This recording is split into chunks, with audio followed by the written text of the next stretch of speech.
जय मसीह की। मैं प्रभु का धन्यवाद करती हूँ। यीशु मसीह ने मुझे फिर से एक अनुग्रह दिया है कि अपनी ज़िंदगी की एक गवाही को फिर से मैं अपने भाई और बहनों के बीच में बांट सकूं, कि खुदावन के अनुग्रह के बिना हम कुछ भी नहीं कर सकते। जब मैं छोटी थी, हमारे घर के अंदर मैं क्रिश्चियन फैमिली से ही हूँ और हमारे घर में ऐसे ही प्रेयर मीटिंग्स वगैरह होती थी और पापा हमारे शाम को हमको लेके प्रेयर में बैठते थे, कैंडल जलाना और सब वैसे मतलब प्रेयर, कैथलिक फैमिली से थी मैं, हम लोग सब प्रेयर करते थे और बहुत अच्छा रहता था हमारे घर में। लेकिन एक ये था कि मैं जैसे जैसे बड़ी होती जा रही थी, चर्च तो जाती थी, सब कुछ था, लेकिन मैंने जिस चीज़ को मुझे समझना चाहिए था प्रभु यीशु मसीह को, मैं नहीं समझ पाई थी। मैं इसके लिए प्रभु से सॉरी कहती हूँ, लेकिन प्रभु ने मेरे जीवन में काम किया, मैं प्रभु का थैंक यू करती हूँ। मैं दुनिया को ज़्यादा अपना समझने लगी थी और दुनिया की सारी चीज़ों में मैं खोने लगी थी। जबकि मैं चर्च जाती थी तो मैं बस सिर्फ एक रूटीन ली जाती थी और मैं उस बात को समझी नहीं थी कि प्रभु यीशु मसीह जीवित परमेश्वर है, वो मेरे जीवन से क्या चाहता है मैं नहीं जानती थी। धीरे धीरे मैं बड़ी हुई तो दुनिया भी होती चली गई। इतना हुआ कि मुझे बिल्कुल अच्छा नहीं लगता था दुआ में, प्रार्थना में बैठना भी अच्छा नहीं लगता था, क्योंकि हमारे घर में बाइबल नहीं थी, हम लोग बाइबल पढ़ते नहीं थे और बाइबल नहीं थी तो हम जब पढ़ते नहीं थे तो हमने यीशु मसीह के बारे में जितना हमें जानना चाहिए था हमने नहीं जाना था। जब थोड़ी बड़ी हुई तो मेरी मम्मी जो थी वो उर्दू की बाइबल पढ़ती थी और जब उन्होंने मुझे देखा कि ये हमारे बच्चे जो हैं ये खुदा से दूर होते जा रहे हैं, उन्होंने बाइबल में से, उर्दू की बाइबल में से ही मुझे बताती थी, तो मुझे विश्वास नहीं होता था। मुझे लगता था कि ऐसे झूठ बोल रही हैं। एक बार उन्होंने मुझसे कहा कि बेटा देख, बाइबल में लिखा है प्रकाशित वाक्य में, मुकाशिफा में, ऐसे ऐसे मोहरे खुलेंगी, ये होगा, ऐसा होगा। तो मुझे लगा कि मम्मी मुझसे झूठ बोल रही हैं, सरासर झूठ बोल रही हैं, कहाँ है बाइबल में लिखा। मेरे मन में एक जलन सी आ गई। मेरे मन में आया कि क्या पता सच में देखती हूँ। अच्छा, थोड़े दिनों के बाद हमारे ही वहाँ पे प्रभु का अनुग्रह, प्रेयर मीटिंग आंटी के, क्रिश्चियन आंटी थी हमारे एक घर को छोड़कर एक घर में, वहाँ तो क्रिश्चियन फैमिलीज और थी, वहाँ प्रेयर मीटिंग्स वगैरह होती थी, लेकिन उन आंटी ने खास तौर से मुझसे कहा हमारे परिवार में आके कि अब हमारे, सबको कह रही थी वो, मुझसे भी कहने आई कि हमारे घर में आज प्रेयर मीटिंग है, आप आना। मैं उनके घर में जाना पसंद नहीं किया। मैंने कहा क्या है कोई, मैं नहीं जाती। लेकिन फिर भी प्रभु का ऐसा वो हुआ कि मैं गई। जब मैं गई हूँ तो मुझे ऐसा लगा कि उनका पूरा घर ऐसे घूम रहा है, गाने हो रहे थे, प्रेयर्स हो रही थी, तो मुझे ऐसा लग रहा है घूम रहा है, मैं गिर जाऊंगी, मैं गिर जाऊंगी। मैं बैठ गई, किसी तरीके से मैं होके और घर निकल आई। जब मैं घर आई, जब मैं सेकंड टाइम उनके घर में गई तो मेरे हाथ में बाइबल नहीं थी, क्योंकि हिंदी की बाइबल थी हमारे घर, मैं हिंदी पढ़ती थी, ना इंग्लिश की थी ना हिंदी की थी।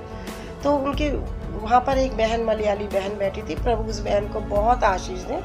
उस बहन ने देखा कि मेरे हाथ में जब बाइबल ही नहीं है, उसने कहा क्या आपके पास बाइबल नहीं है, क्योंकि बाइबल में से पास्टर साहब पढ़वाते थे। मैंने कहा नहीं बहन, मेरे पास बाइबल नहीं है, मुझे ये भी नहीं पता कि कहाँ से लेनी है।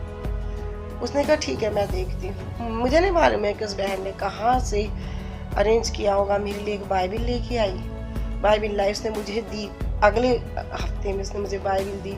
मेरे मन में एक जलन सी तो हो गई थी शुरू, एक ये हो गया था कि मम्मी शायद झूठ तो नहीं बोल रही हैं। मैंने बाइबल खोल के प्रकाशित वाक्य पढ़ना शुरू किया। जब मैंने पहला पेज ही पढ़ा था तो मुझे लगा कि नहीं, मैंने बंद करके रख दी।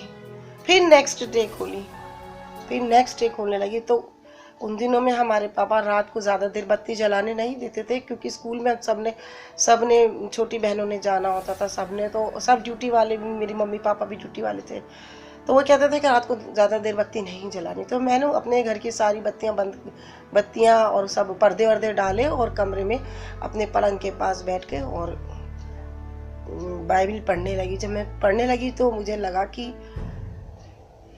क्या लिखा हुआ इसमें। यीशु मसीह ने कहा कि मैं ही अल्फा, मैं ही ओमेगा, मैं यहीं तक पढ़ी प्रकाशित वाक्य में। मैंने कहा यीशु मसीह मैंने खुदा से ही क्वेश्चन करा, प्रभु अगर आप अल्फा और ओमेगा हैं तो आप मुझे बताइए कि ये जो दुनिया में ये सब है ये क्या है, मुझे बताइए। प्रभु ने कहा मैं ही। फिर मैंने बाइबल बंद करके वैसे ही खोली, उसमें लिखा था मैं ही जीवन, मार्ग और सच्चाई। इस तरह मैं क्वेश्चन पे क्वेश्चन यीशु मसीह से करती रही और यीशु मसीह मुझे बाइबल खोलती, बाइबल में से आंसर मिलता। फिर मैंने बंद कर दिया। 3 दिन के अंदर प्रभु ने मेरे जीवन में काम किया। नेक्स्ट डे फिर लेके बैठी, इसी तरह क्वेश्चन, प्रभु अगर आपने मेरे लिए खून बहाया है, मैं मानती हूँ चलो, क्योंकि मैं विश्वासी नहीं थी। मैंने कहा प्रभु आपने मेरे लिए खून बहाया है, आपने मेरे लिए खून बहाया है, मेरे लिए आपने सारी ताड़ना सही है, मुझे अपने लहू से धोइए, मैं आपके लहू से धुलना चाहती हूँ, मैं शुद्ध होना चाहती हूँ। प्रभु लाइए मुझे अपने लहू से धोइए प्रभु। और आप विश्वास करेंगे उसी नाइट, नेक्स्ट 3rd डे मैं बैठी हुई थी घुटनों के बल, वैसे ही प्रभु से प्रार्थना करने लगी। मुझे नहीं पता लगा कि मैं कब यीशु मसीह में प्रार्थना में मैं कब आ गई, मुझे खुद को पता नहीं चला। मैं हैरान हो गई कि मेरे अंदर ये कैसी एकदम एक वो हो गई, धुन सी हो गई कि मैं ये बाइबल पढूं पढूं पढूं, ऐसे लगने लगा। 3rd डे जब मैं घुटनों के बल आके प्रार्थना कर रही थी तो मैंने बिल्कुल क्लियरली देखा कोई सफेद कपड़ों में, कोई सफेद कपड़े पहन के एक आदमी जैसा आया है और मेरे पलंग के बिल्कुल किनारे आकर बैठ गया। उसने मेरे सामने अपनी चादर बिछा दी और मुझसे कहा वो ऊपर देख। मैंने ऊपर देखा, मुझे बिल्कुल एक पिक्चर दिखनी शुरू हो गई। मेरे बचपन से लेकर जो मैंने गुनाह किए, जो मैंने पाप किए, वो बिल्कुल सामने आते जा रहे थे। और मैं कब रोना शुरू हो गई मुझे नहीं पता। मैं रोती जा रही, उन गुनाहों के लिए माफी मांगती जा रही प्रभु से, और वो उसमें से उसको काटे और अपनी चादर में डाल दे। इतना हो गया कि उसके सामने मेरी चादर इतनी ऊंची हो गई, मुझे पता नहीं चला कब तक कितनी देर रोती रही, प्रभु से क्षमा याचना करती रही, मुझे नहीं पता। जब मेरे गुनाह प्रभु को लगा कि गट्ठर बहुत ज्यादा भर गई है, वहां से वो सारी रील खत्म हो गई, तो प्रभु ने मुझसे कहा बस।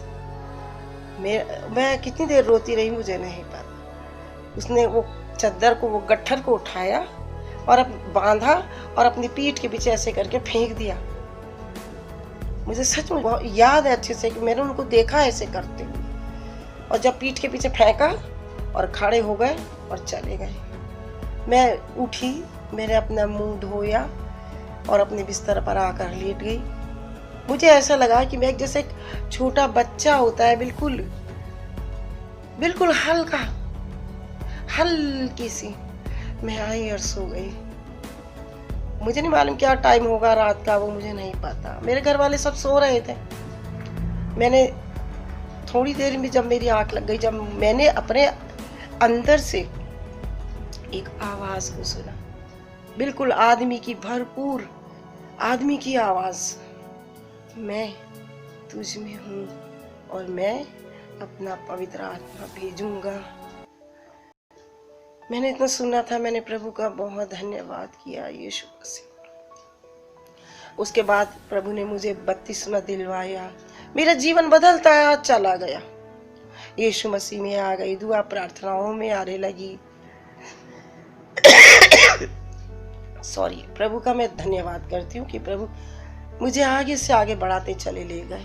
आज मुझे यीशु मसीह ने अपने आप में रखा है, मेरे परिवार को रखा हुआ है। मैं बहुत थैंक्स करती हूँ यीशु मसीह का। धन्यवाद हो प्रभु यीशु मसीह का मेरे जीवन में बनाया। मेरी एक रिक्वेस्ट है कि आप लोग जब इन गवाहियों को देखें तो प्लीज इसे आगे देते जाएं, ताकि अगर कोई अविश्वासी या कोई ऐसा जन हो जिसने आज तक प्रभु यीशु मसीह का नाम ना सुना हो, तो वो शायद प्रभु के पास आ जाए, यीशु मसीह के पास आ जाए और उसका जीवन बदल जाए, यीशु मसीह के पास आ जाए। बस मेरी एक यही मनसा है कि हम सब प्रभु यीशु मसीह में सुरक्षित प्रभु यीशु मसीह का धन्यवाद। तो मैं आगे भी और प्रभु ने चाहा अपनी गवाहियों को आप लोगों से शेयर करूंगी, बांटूंगी, प्रभु ने चाहा तो। यीशु मसीह का नाम मुबारक हो। Praise the Lord. जय मसीह की।